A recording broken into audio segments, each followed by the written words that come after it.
Google has a transparency project. We can put up those numbers, and that will show you that the U.S. far outstrips everybody else in government requests for personal data that is used via Google. So anything you're doing, email, going to YouTube, website searches, etc. The U.S. has gotten really aggressive about this. And you can see some of the other countries on the list there. And we didn't include this, but actually Japan, for example, which has 130 million people, not quite as big as the United States, had 50. So we're doing this a whole lot. Yeah, we're doing this a whole lot, well beyond what any other country is doing, and even countries of comparable size. Now, there are some countries where they just seize the data, but we'll put those aside for now. So this is where this brings me. The ACLU, I think oftentimes would do things that people at this table might disagree with. I think in this case, they're right. I think in this case, the statute is proper, that they should actually have to disclose this information. But there's a reason for it, and that's because the public should be more aware of how often this is being used, how it is being used, because that's the only way that we can push for Congress to say, up the level needed to get this information, can protect, can actually say that you need to have a court order to look at whoever Will Cain is emailing late at night, or whoever SE is calling, or whatever the case may be, whereas right now, it's just wide open to abuse. And I think that there are some core issues here. I think the balance is a little out of whack. I think that it's gone too far in favor of law enforcement in a lot of these cases.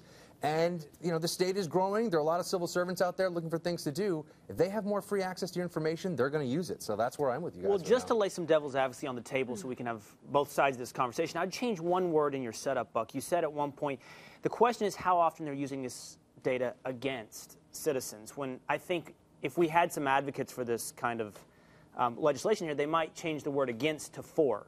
How often do they use this data for citizens? So in some of the reading I've done about this, they basically posit that however many 300 million divided by how many people have these, I'm sure it's a pretty high penetration rate right now, walk around the streets of our society with these on them at all times. And should law enforcement come upon a victim of a crime or somebody unconscious, your investigative techniques have totally changed. Now everything is right here. Who was this person talking to before? Who were they emailing with? To think about it in those terms, how many crimes are committed in this country and what kind of information this does to lead to solving that crime or helping a person out, you could say 6,000 sounds kind of low. That seems like it would be a great explanation for why the government is surveilling us at that level. However, why aren't they then just releasing that information?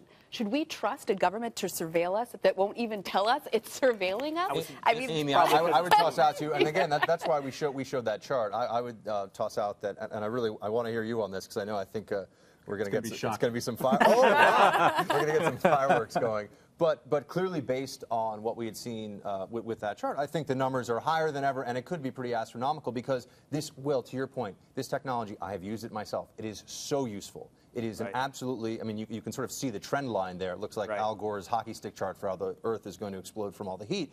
But again, this is incredibly useful, and I'm not saying that it should not be able to be used, but it's just a question of oversight. It's about the public knowing what's going on. The fact that it had to go to the Supreme Court, that affixing a GPS locator to your car for a period of time outside, I believe they actually did have a warrant for it for a period of time, but they extended it beyond that just because they hadn't gotten what they wanted. But the idea that somehow would not be a search, or that thermal imaging would not be a search, to me is troubling because the laws are not staying up to date with the technology.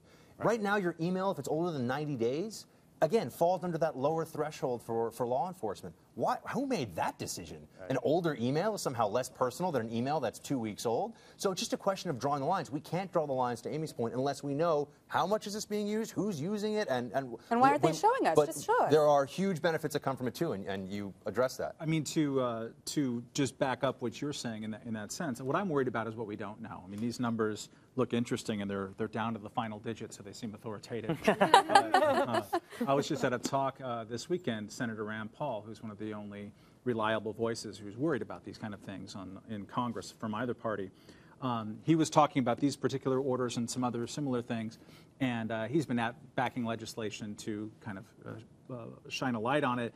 He said that he got a briefing by the intelligence services, classified, over what is the number. How many times have people been snooping in on Americans? And as he put it in the conversations, I can't tell you what they told me because it's classified.